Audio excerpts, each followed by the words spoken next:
Good morning, everybody, and thank you very much for joining us today for the Malwarebytes webinar. My name is Helge Husemann. I'm the Product Marketing Manager for EMEA at Malwarebytes, and I will be actually your host and moderator for today's webinar. We're just about to start, but I wanted to go over a few quick housekeeping items before we get started. And we will have a 15-minute Q&A session at the end of the webinar. To ask questions to the presenters, please type your questions in the QA box, click send. All questions will be answered at the end of our webinar. The webinar is recorded as well, and we will be sending out the recording after the webinar is over. With that, I would say let's get started. I would like to introduce you to Michael Osterman, and he's actually the president at Osterman Research Incorporated, who's actually joining us now at 3 o'clock in the morning on his time zone on the west coast of the US. Very welcome, and thank you for getting up that early, Michael, and please take it away. Well, Helge, thank you very much, and I'd like to thank everyone who's on the call with us this morning. We'll be providing some interesting information from a survey that we've done in 3 nations in Europe on the depth of the ransomware problem. So let's get started. We did a total of 575 surveys in Europe, 175 surveys in each of the UK, Germany, and France. This was part of a larger effort of about 1,054 surveys that we conducted in these 3 countries, as well as the United States, Australia, and Singapore. The median number of the employees of the organizations we surveyed in Europe was 419, with a median of 262 email users. So our focus really was on companies that deal with information, where most of the employees are email users and are dealing with sharing communications on a regular basis. About half of the companies we surveyed had up to 500 employees.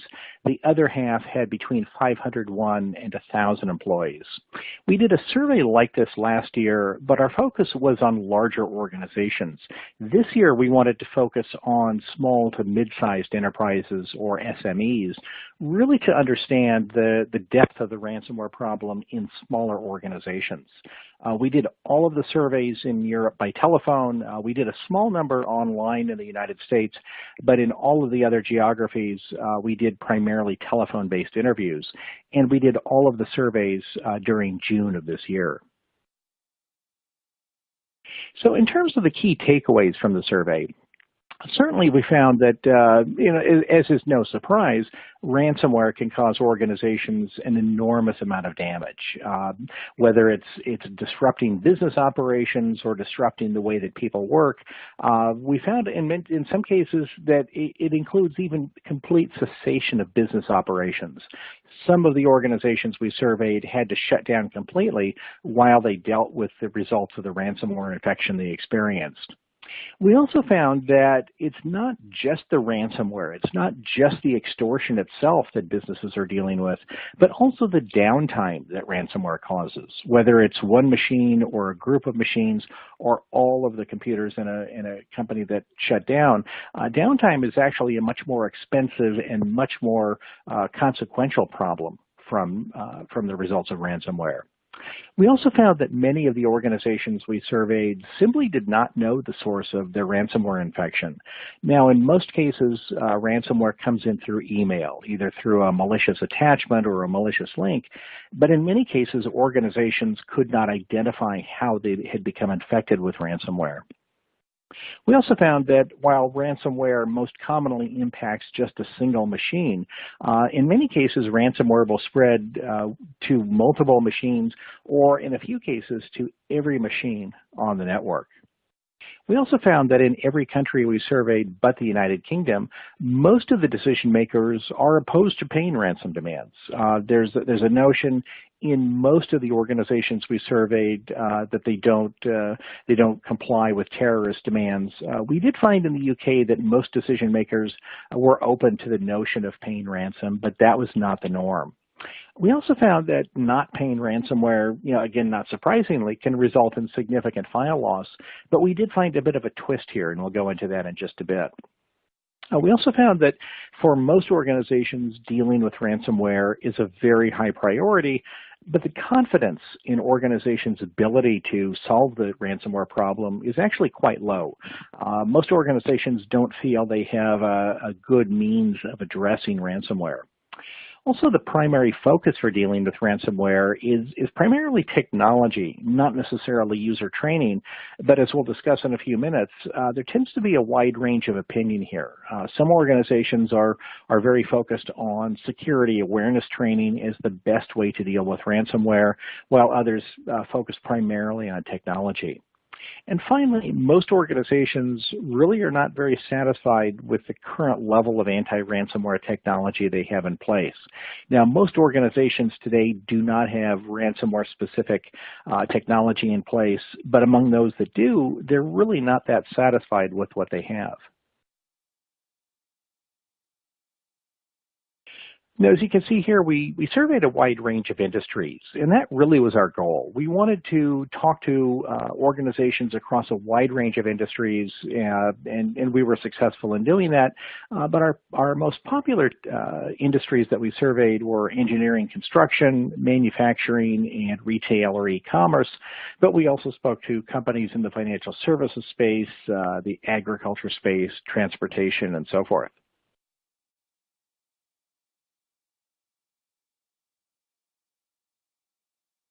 So it's not a surprise, obviously, that ransomware is a critical problem. We asked organizations to rate a variety of security-related problems on a scale of 1 to 5, and what we're showing here are the 4s and 5s, those decision makers that thought ransomware and other problems were either a concern for them or an extreme concern.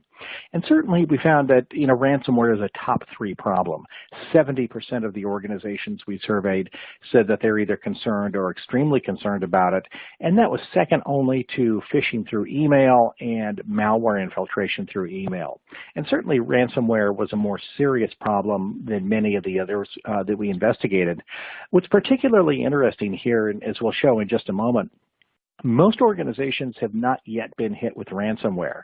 And so ransomware is not yet as common a problem as phishing through email or malware infections through email.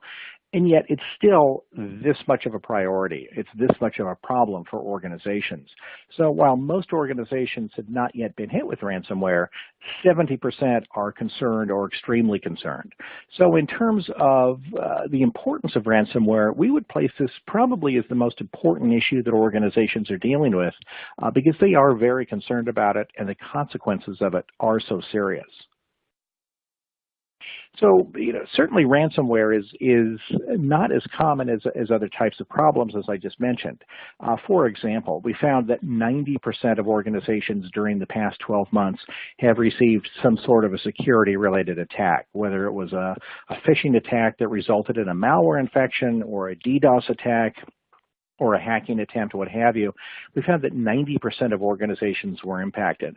We also found that 67% of organizations in Europe had received some sort of a data breach problem, that they had lost sensitive or confidential data somehow.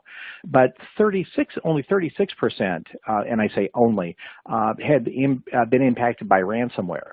So again, ransomware is not as common a problem because only 36% of organizations had seen some sort of a ransomware attack hit their organization during the last year.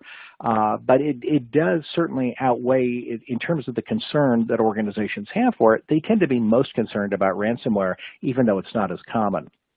We also found a lot of variability among organizations that had received some kind of attack. For example, 99% of organizations in the UK had been impacted by some sort of a security-related attack, 94% in Germany, and only 75% in France. We also found a lot of variability in terms of the severity, in terms of the number of attacks. Among countries experiencing more than 20 attacks during the last year, we found that was the case for 38% of the UK-based organizations we surveyed, 23% of those in Germany, and only 14% in France. And Michael, that is exactly something that when I read the report the first time, I was very amazed because I know that Germany is seen as a trial region for attackers. So they will try new kind of methods out very much in the DACH region or the German region. And it seemed for me that the UK is getting more attacked afterwards. So they might be using Germany as a trial ground, and then they go over and attack the UK with the findings, which is obviously very, very unlucky, especially for the 2% who admitted that they actually had more than 20% more than 20 ransomware attacks last year, right? That is kind of like a wild thing. Yes, very much so. And it was quite interesting. And we've seen, particularly in the UK with the NHS attacks and so forth, I mean, it's become really quite a severe problem. We also wanted to find out how confident organizations are in terms of their ability to address ransomware, whether to prevent ransomware in the first place or to deal with it after the fact. We found that across the European organizations we surveyed, only 1% indicated that they're not confident at all, that they have absolutely no confidence in their ability to deal with ransomware. 7% told us they're not too confident, and 30% said they're just somewhat confident.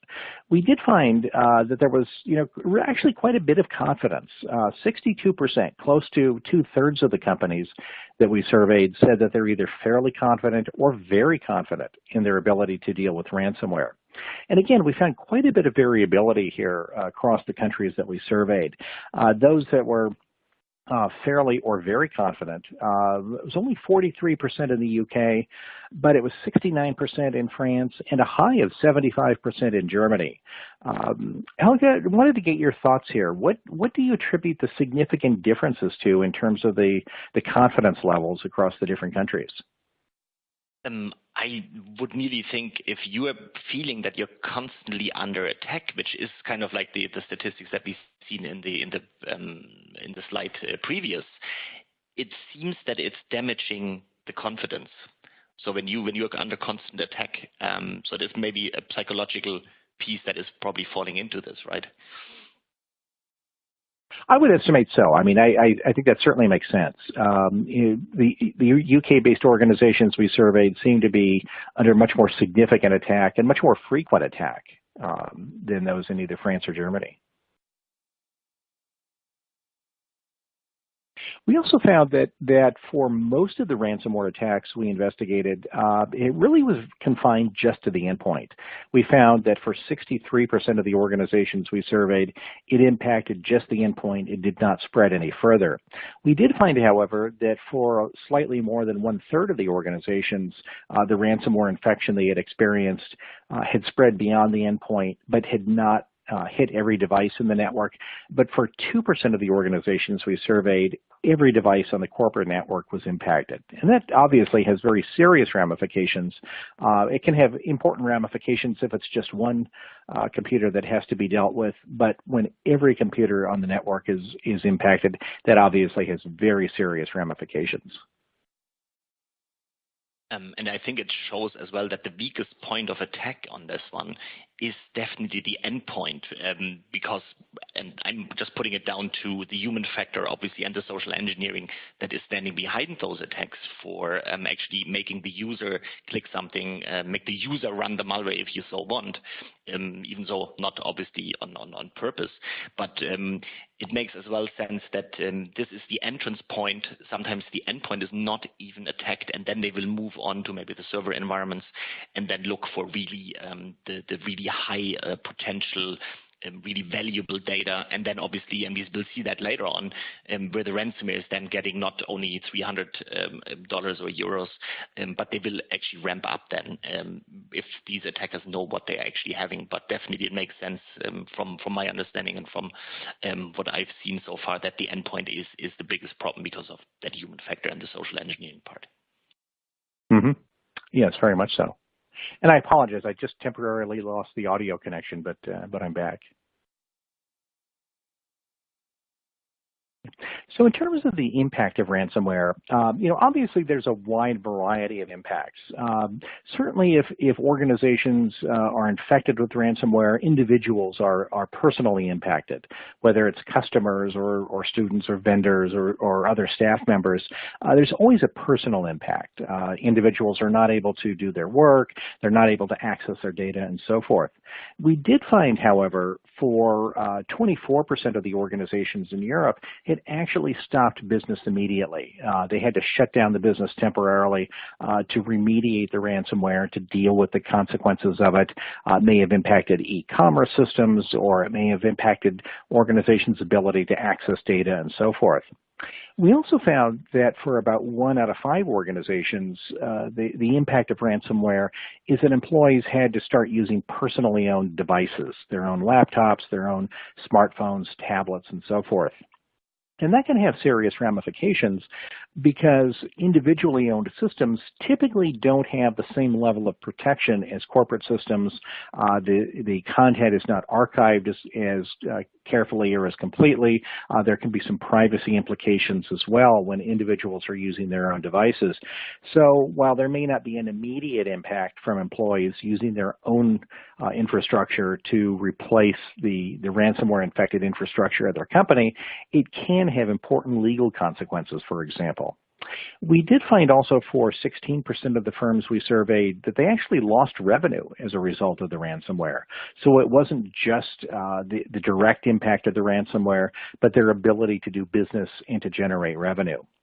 We also found some fairly wide national disparities in the results. For example, in terms of the organizations where business had stopped immediately, was quote-unquote only 18% of the UK, but 21% of German organizations experienced an immediate stop in their business, and 34% of French organizations. We also found a lot of variability in terms of organizations where employees were using their personal devices. It was a low of 8% in France and a high of 31% in German firms. Which is kind of interesting. I'm always thinking about the whole BYOD thing, or bring your own disaster. That is kind of like underpinning that probably.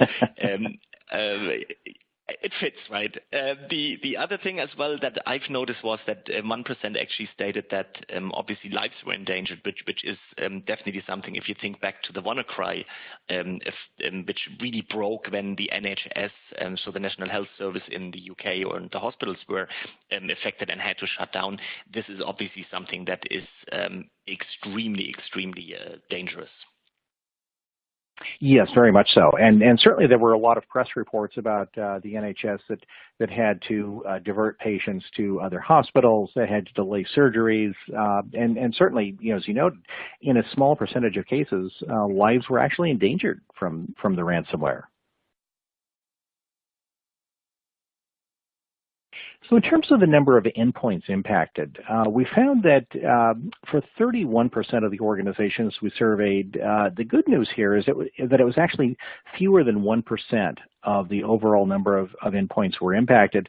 But for 50% of the organizations we surveyed, it was anywhere from 1 to 25%. For 12% of the organizations, it was between 26 and 50% of the endpoints. And we did find in rare cases, for 1% of the organizations we surveyed, every endpoint was impacted. So there was, again, a lot of variability between the countries, and certainly a lot of variability between the different companies that we surveyed in terms of how widely the impact of ransomware had spread. And there's something actually interesting maybe for the folks out there to see that the global numbers for between the 51 and 75% was actually around 17%. So that was obviously very impactful, but not on the European theater. So the European theater seems to be a little bit on the lesser high percent of endpoints impacted, which is actually interesting. That is interesting. It looks like European organizations were much better able to contain the spread of ransomware than we found in other nations. Now, as I mentioned early on, downtime is actually quite a serious consequence of ransomware. It's not just the extortion itself, but the downtime that results from the infection from ransomware. We found that for only 5% of the organizations, they experienced up to an hour of downtime. But for the vast majority of organizations, they actually experienced much more downtime. 29% of the organizations experienced anywhere from 1 to 8 hours. 24% experienced up to 16 hours of downtime, but for a very sizable proportion, more than 40%, they had more than 17 hours of downtime, and in a few cases, 3% of the organizations had more than 100 hours of downtime. And when we look at the number of hours, when we calculated out the number of hours, we found a lot of variability between the three nations we surveyed in Europe. UK organizations came in at the highest with a mean of 22.6 hours of downtime per ransomware infection. German organizations had the highest at 27.8, and French organizations had the least at 12.7. And again, this varies based on the number of endpoints that are impacted, and certainly based on the types of companies that are impacted as well, and the efficiency of the IT department in really understanding, the speed with which they understand that a ransomware infection has taken place.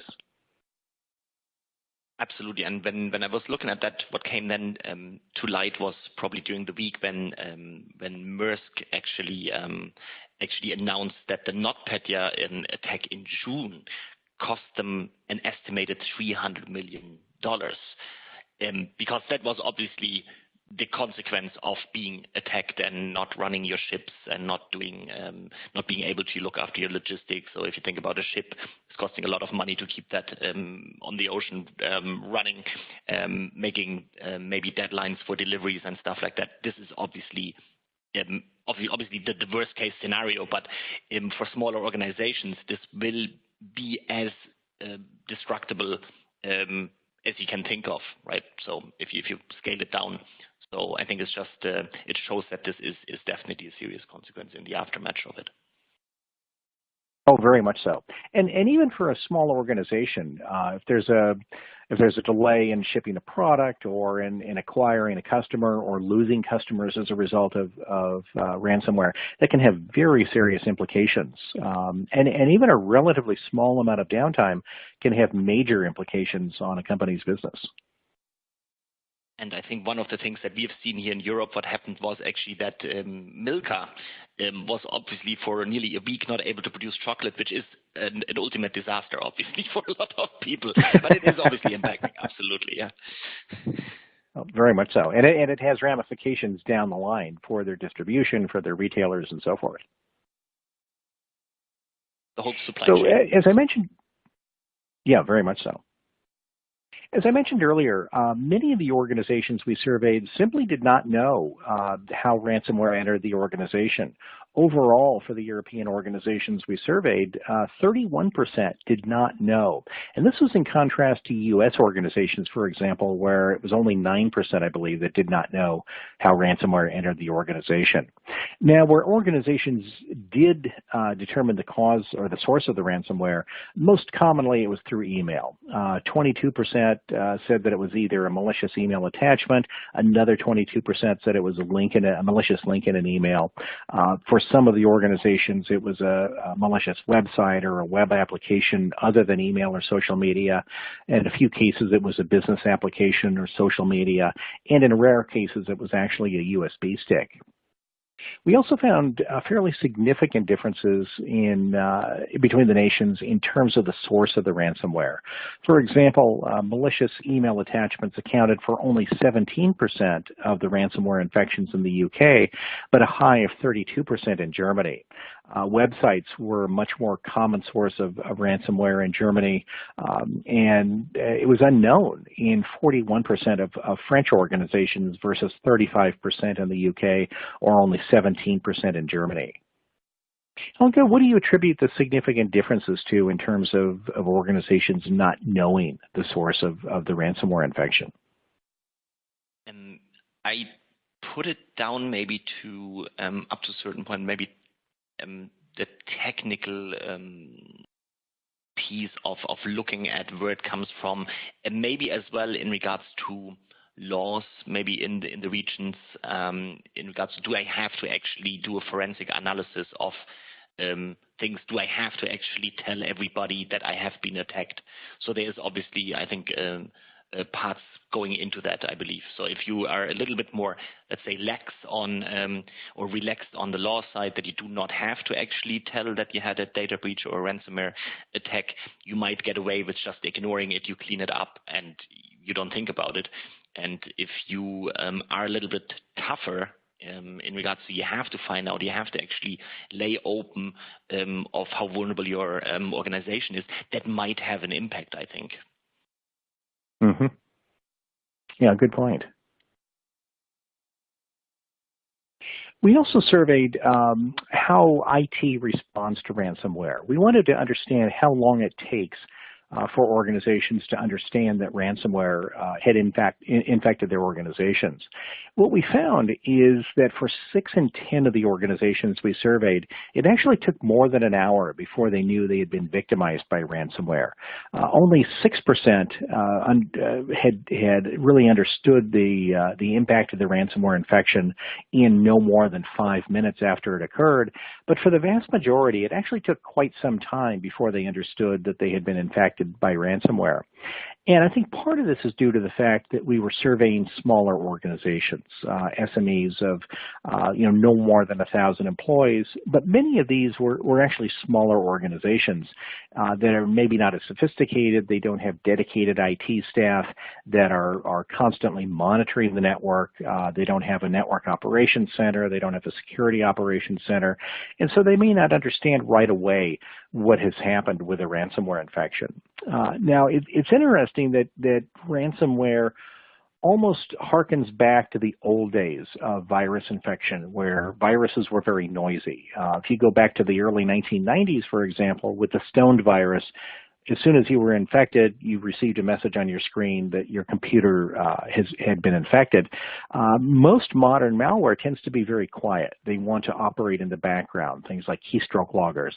Ransomware goes back to the old days, in that as soon as you're infected, usually you get a pop-up screen. You get a change in the desktop wallpaper. You get a notification that your computer has been infected. But even despite the fact that ransomware tends to be fairly noisy, many of the organizations we surveyed were not aware right away that they had been infected with ransomware.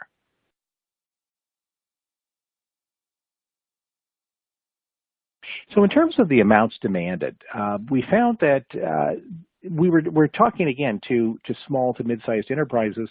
So many of these organizations were hit with relatively minor amounts.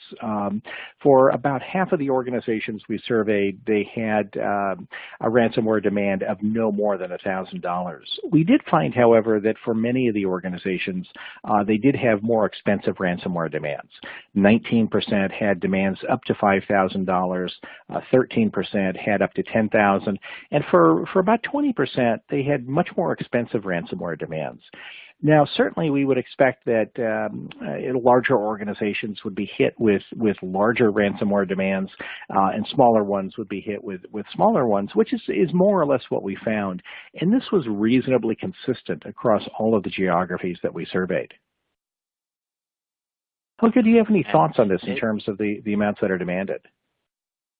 I think what is pretty amazing is that these 5% for up to 150,000, that is probably something that when I was talking earlier on about the movement inside an organization that you can scope out, that is, it actually fits into what we see as well, and that what Gartner is obviously saying, that an undetected malware or any kind of like free-ranging attacker is actually in the environment, can look around 209 days to do actually the survey, to look at blueprints on any kind of like what you might call juicy data, that is actually worth really a lot of money if you think maybe about a pharmacy or a pharmaceutical company that has maybe a new medicine in development, and that formula gets stolen or ransomed, these guys know what they're stealing and what they are actually ransoming.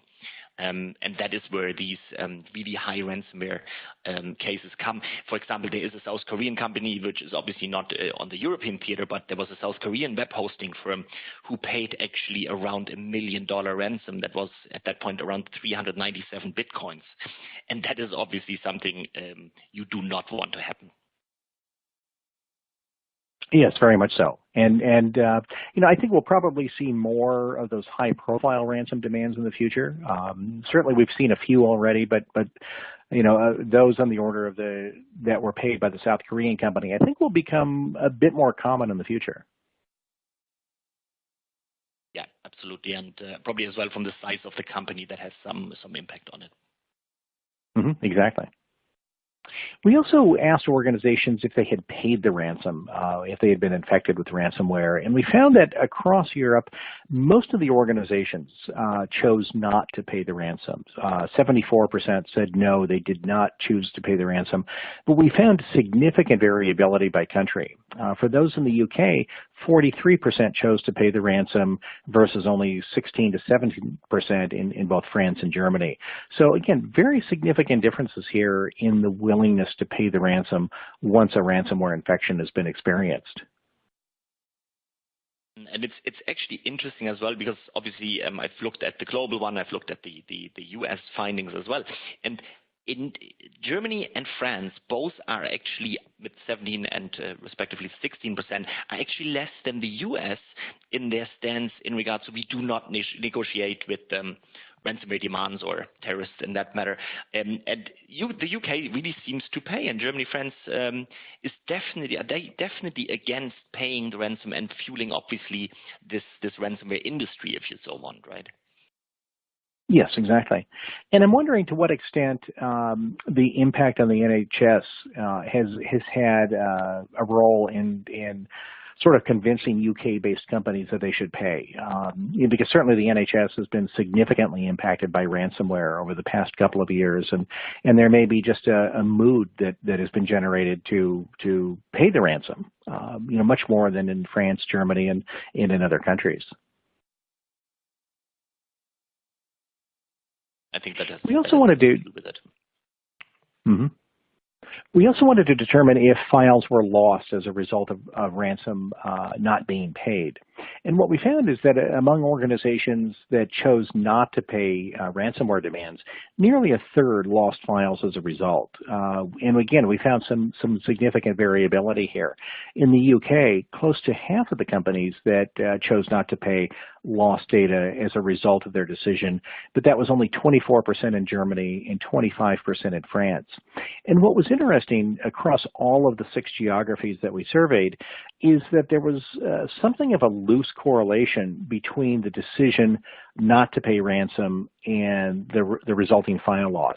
And what was interesting is that we would expect that as organizations choose not to pay, we would expect greater file loss, but we found just the opposite. The more willing that organizations were to pay the ransom, the more that they lost files. And we're not exactly sure why that's the case. It was certainly counterintuitive and not something that we would have expected going into the research, but we did find that loose correlation that the more that organizations pay the ransom, the more they lose data. I might actually shed some light on that, and that is something that is coming literally from our research team, and that is what we are seeing is that if a ransomware attack is done by and we have to differentiate really between professionals that are really wanting to make money with it, or people that are just trying it out or are not really savvy in what they're doing. Most of the time it's actually, or could be put down into just simply badly written code where they have made a mistake in the full attack chain, in the transportation of the keys, and it's sometimes literally as simple as that the attacker is actually just simply not savvy enough for actually doing the attack. If it's not maybe a so-called maybe ransomware as a service attack or something like that. But this is something that we have seen in the past. Obviously, if you think about the NotPetya piece, which seemingly must have been more for destruction rather than making money with it. But there is obviously, it really depends on what these guys want to do. But we see a lot of badly written attacks as well, which then obviously, even if you pay the money, seemingly you cannot retrieve it because the attacker did a mistake. Mm-hmm. Yeah, that's a very good point. We also asked in the survey if companies should pay the ransom, and we asked this in two ways. First, we asked, in a general sense, for all of the companies in your industry or just for companies in general, should they pay the ransom? And what we found is that only 2% of the organizations we surveyed said, yes, always pay the ransom, don't ask questions, just pay it. We found that for 41%, they said, yes, pay the ransom, but it really depends on a case-by-case basis what kind of data was encrypted, how valuable that data is to the company, and so forth. 58% said, no, again, don't negotiate with terrorists, never pay the ransom. But we found significant differences by country. We found, for example, that in the UK, it was only 34% that said no, never pay the ransom, but it was 67% of companies in France and 73% in Germany. So very significant differences here in terms of the willingness to pay ransom and the decision to pay ransomware demands. Then we asked, for your specific company, if you were impacted by ransomware, should you pay? And again, we found very similar numbers in terms of those who would always agree to pay the ransom. Only 2% said yes, but 35% said yes, it depends on what is encrypted and the value of that encrypted data to the company, and 63% said no, never pay. And again, some significant differences between the countries, but a little less variability here. For UK companies whose data was personally impacted by ransomware, 50% said no, never pay. That was 66% in Germany and 74% in France. So there was a little bit of a softening, if you will, of a response to pay the ransomware demands if it was their organization personally that had been impacted by ransomware versus talking to companies in general. So it comes actually down to the perceived value of the data that the employees were working on, maybe when that attack struck, or the confidence in the backup processes. And then probably if you're weighing the time and the pain in restoring backups and the user settings right up until the attack, and not knowing whether or not the attacker is still in your system and can strike again, versus the risk of trusting the attacker to be honest, obviously, even taking the ransomware payment and giving you working decryption keys, right? So that is actually very interesting. So very interesting results here. Now, we also asked organizations in terms of the priority they give to addressing various aspects of ransomware. And here again, we asked organizations to rate this on a scale of 1 to 5, where 1 was we give this no priority, and 5 is we give this very high priority. So we compiled here the 4s and 5s, those that indicated either a high priority for addressing ransomware or a very high priority. And not a surprise, we found that 78% of organizations said that, yes, addressing the ransomware problem is a very high priority for us. We did find, however, when we asked, okay, if you deal with ransomware as a high priority, but what about investing in all of the technology, the resources, and everything else you need to do to address ransomware? That fell off a little bit to 73% giving it a high priority or very high priority. And then when we asked about the required investments in security awareness training, education, and so forth about ransomware for end users, only 50% of the organizations we surveyed said that this was either a high priority or very high priority.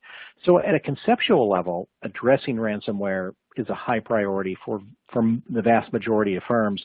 But when they're asked to prioritize the funding or the training for anti-ransomware, then it falls off a bit. education seems less important as well in Europe than, for example, and I know that for you guys in the US, which was around 69% in regards to investing into education, which is very interesting, actually. Yeah. Yeah, it was really quite interesting. We've had a lot of variability in terms of the willingness to fund education and in terms of the frequency of security awareness training, as we'll discuss here in just a moment. We spoke to companies as well about the sort of the human factors with regard to ransomware training versus technology, and we really wanted to understand, where are companies on this continuum? Do they believe that dealing with ransomware is primarily about good training to prevent users from clicking on malicious links in an email or clicking on or opening malicious attachments, or is it really just about technology? Is it preventing users from ever receiving this information, and you deal with it primarily from a technology perspective? And what we found is we had very good balance here in Europe, much more so than in many of the other regions we surveyed. We found, for example, that 6% of organizations said we can solve ransomware only through technology. This is a completely technology-focused problem, versus 5% who said that good training can eliminate the human error that causes people to introduce ransomware into the organization. But the vast majority of organizations were somewhere in the middle. They believed it was both a technology issue and a human training issue. So they're willing to do both. And we found that for 30% of organizations, they believe that both good security awareness training and good technology are equally important. We did find, however, as you can see on the left here, some fairly significant variability in terms of the focus on training or technology. In the UK, for example, 46% of organizations said that this is mostly about technology. We found very similar results in Germany, where a plurality of the companies said that we need to focus more on technology than on training. It was really the opposite in France. We found that 60% of French organizations said this is mostly a security awareness training issue and much less about good technology that will prevent ransomware from impacting the organization. Which makes me believe, after working for like over 20 years now in international companies, it seems to be a cultural thing. So the Germans and the English guys obviously are looking at the technology part, and the French believe in more talking to each other, educating each other part, which is actually very interesting. But not actually, that one was one of the things that was not surprising to me, actually, but very, very cool. Interesting. So here again, we asked about the frequency of security awareness training that has a ransomware component. What we found is that about 18% of the companies we surveyed have no ransomware-related security awareness training today. But 7%, although they don't have security awareness training, plan to institute some kind of training in the future. We did find, however, that security awareness training that has a ransomware component is fairly minimal. 9% of the companies told us that they will provide training for users just when they join the company, so just that one time, and really they don't provide security awareness training beyond that.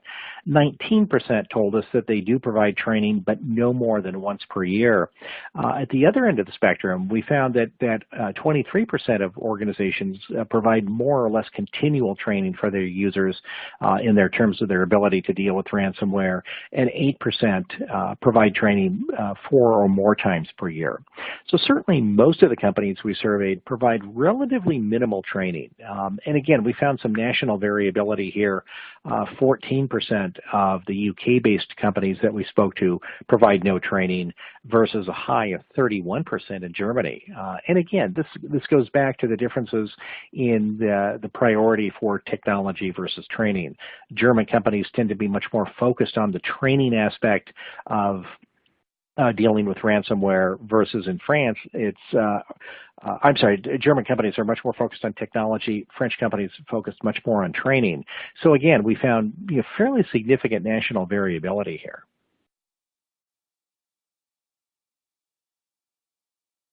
In terms of the technologies and processes that were in place at the companies we spoke to, again, no surprise, the vast majority of companies have some sort of email security that's installed on their servers and their endpoints and so forth.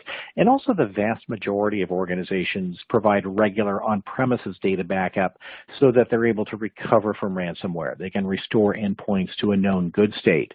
We also found that for about 3 out of 5 organizations, they have implemented network segmentation so as to be able to limit the spread of ransomware if it does infect their organizations. And that, we believe, has enabled organizations to limit the spread of ransomware. We found that most organizations don't have, excuse me, ransomware detection solutions in place either on premises or in the cloud, but that figure obviously is growing over time. We also found some fairly significant national differences. In terms of on-premises backup, we found a low of 54% of German firms that have an on-premises backup solution to a high of 93% in France. Cloud backup, we found a high of 49% in the UK and a low of 11% in France. And again, significant variability in terms of either on-premises ransomware solutions or cloud-based ransomware solutions across the different geographies. Quite a bit of difference here. And Helge, what do you attribute these differences to?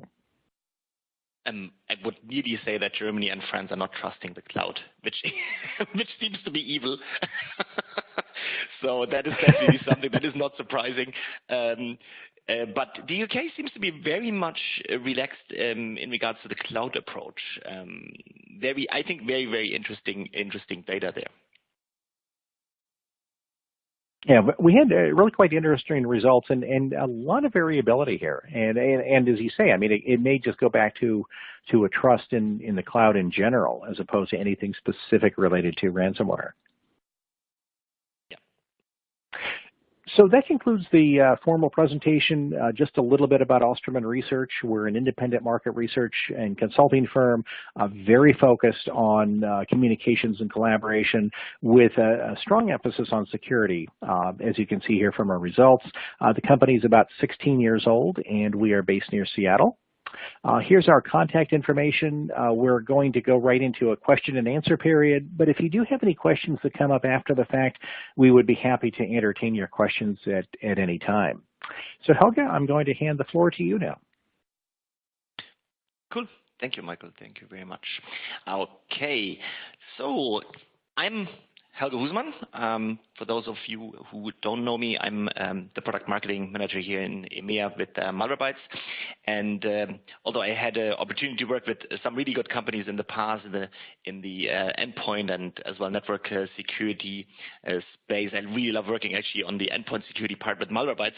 It's because in that role I really get to help businesses, enterprises, schools, government organizations to understand actually how they can better protect the endpoints against advanced threats, obviously including the evil ransomware that we had now talked about, but as well exploits, malware, those pieces.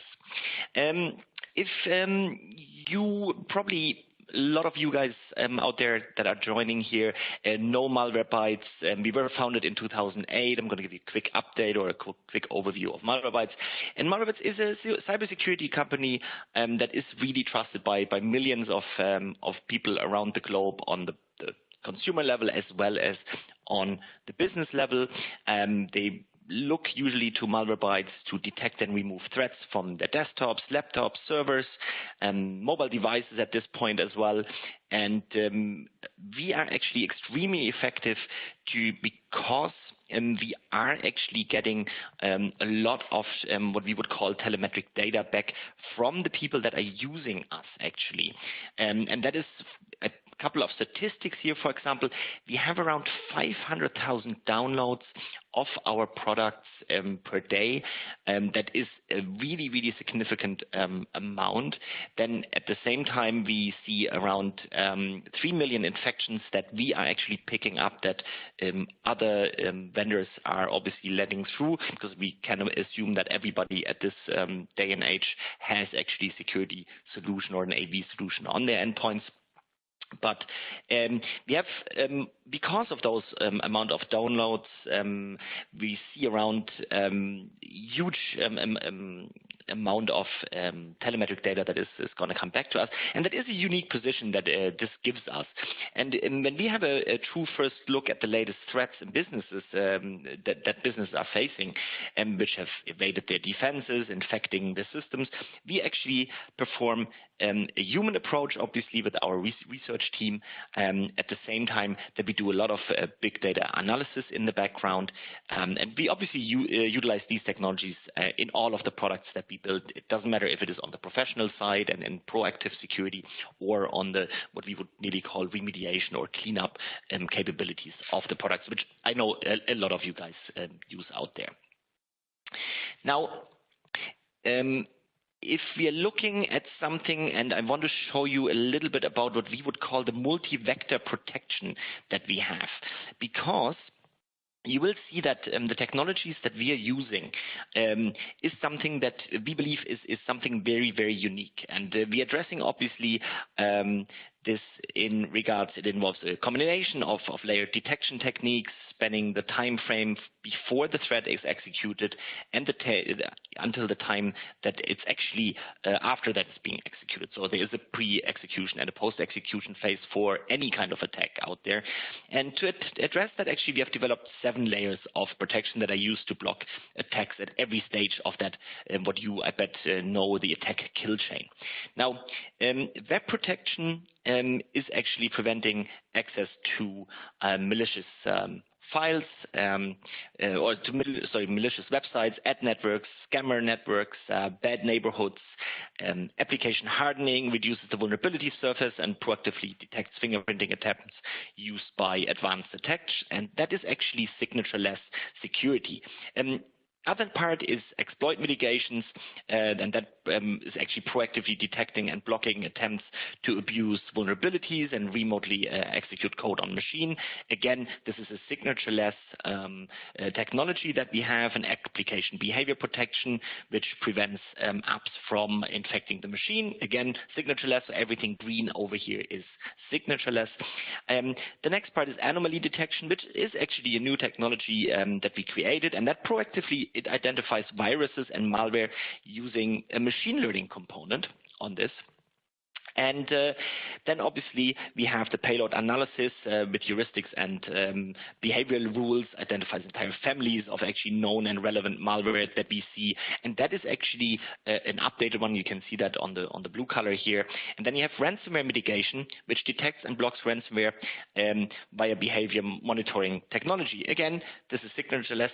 And since nothing actually is 100%, and we would never actually tell you that we would do that, but you can see that actually the last piece, even if we would let something through, the multi-vector protection makes it really tough, first of all, to let anything through, but we are actually able to clean up any kind of infection very fast after we would have let anything through at that point. So it's literally the remediation technology, which uses our linking engine to quickly and thoroughly remove any infection and all the artifacts, actually not only the payload execution file, but all related artifacts, so that the machine is being put back into a truly healthy state before. So you don't have to actually flatten your OS or have to re-image a machine. So that is obviously something that is definitely something very important to understand. Now, there you go, and there is the evil stuff gone from the machine. Then we have actually one product, if you're looking at literally the incident response part in regards with Malwarebytes, and that is something, if you're looking at the moment, probably if you are a threat hunter team or a part of an incident response team maybe, so what is happening at the moment is the breach would occur, you have to actually detect it, you have to validate it, you have to use forensic evidence, and you have to search for that, obviously, and then at the point you have to put it into quarantine, you have to remediate the machine, and this is taking a lot of time if you think about it. At that point, it's a really long dwell time. We know that Gartner, for example, has said it's around 209 days of undetected malware in environments, but at that point, even if it is a day or two, if you have a ransomware attack, obviously that attack is happening directly. You feel the impact most likely immediately, as we heard earlier on from Michael Osterman. But if you think about it as well, that during the time that an attacker is in your environment, there can be intellectual property theft, there can be system hijacking for further criminal purposes, thinking about botnet, or to actually create, excuse me, a beachhead for future attacks inside the environment, which is obviously very, very brutal. So what we have done is we said, okay, we have actually incident response, and incident response is cutting down this dwell time to an absolute minimum, because you have a one-step validation, you have a very fast endpoint data collection for the forensic colleagues that have to actually do that. We would help actually with that data as well. If you have something like a cyber insurance, you need to obviously have that data ready for them so that you actually can prove that you have had an attack or a breach, and that would be helping you with that as well. And obviously an automated quarantine and remediation, and that is something that you would have expected from somebody like Malwarebytes, obviously. Now, going over, we have actually created something new over here, and that is the endpoint protection. It's a cloud solution. It's managed in the cloud, endpoint protection, and then the incident response, which actually both are using a unified agent, which is looking a little bit like something that we would really love you actually to invite you to do a trial on that. Definitely go to the website, download a trial, try it out. I believe this is something really, really interesting. You can start with incident response. You can see actually what we are finding in your environment, and we can highlight any kind of infections, and then you can actually see that we can actually help you removing it. So if you feel you want to try that product out, obviously you're very welcome to do so. Now, this is actually the new kind of like cloud platform. So we will have the cloud platform as a service delivery piece, and you have the endpoint detection, the endpoint protection and the incident response, and all of those any kind of future solutions that we will come or we will create will come actually via the cloud platform, and we actually put that into that unified agent that everybody has been waiting for. I would say we're going to go over now and we take the questions. I believe there have been a couple of questions coming in through the Q&A session, and I would say we take those and we're going to answer those. So, okay, I have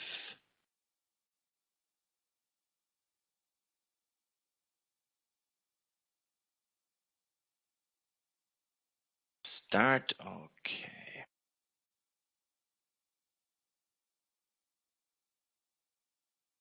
Okay, does Malwarebytes for Business now replaces AV software? In the past, Malwarebytes was only to be run in tandem with the full-featured antivirus software. Yes, this is actually not the case anymore. If you're looking to replace your vendor that you might not be happy with, yes, absolutely, we are happy to do that. Nevertheless, we are still working as well as a secondary layer on top of everything else. So this is really up to you as a customer to make that decision. This is totally fine.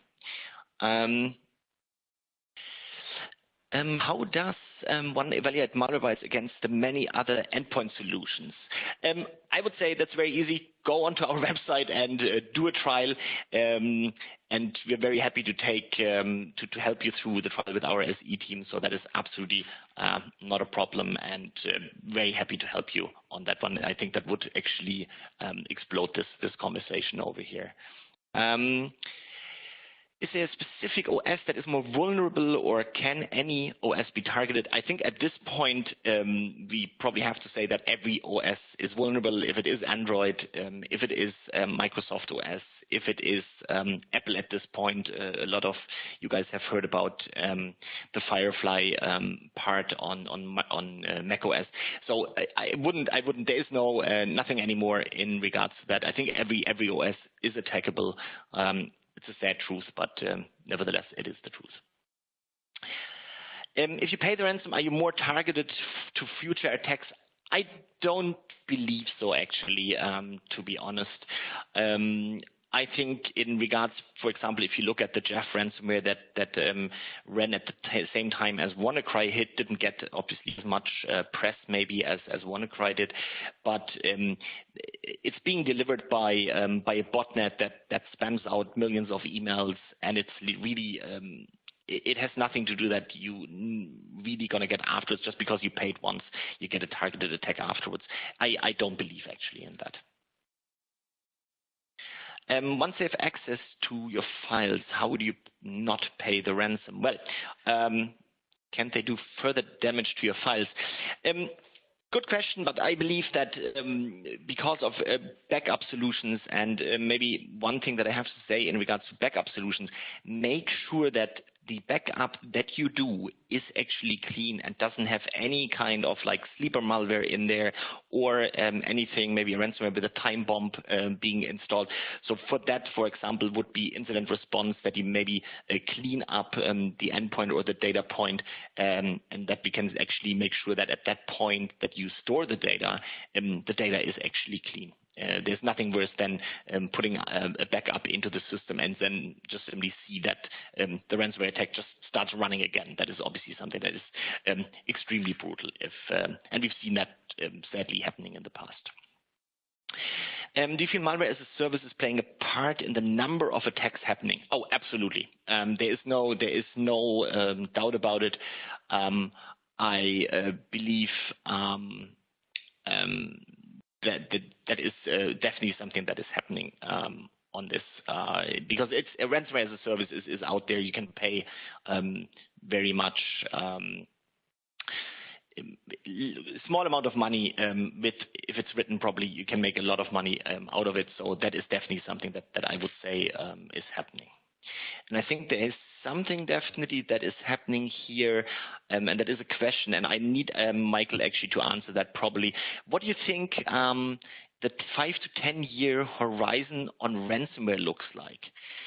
Michael, do you have any insight on that? Maybe do something in a little crystal ball. Yeah, I think certainly the problem is going to get worse. We've seen an enormous growth in ransomware over the last couple of years. If you look at FBI statistics and other sources, we've seen just a meteoric rise in the amount of ransomware. I don't think that rate will continue, but certainly I think the growth of ransomware will continue. And I think it's largely because there has been so much cybercrime over the last few years that the black market has been flooded with stolen information, like stolen credit card numbers. And so the value of that is now less than it was.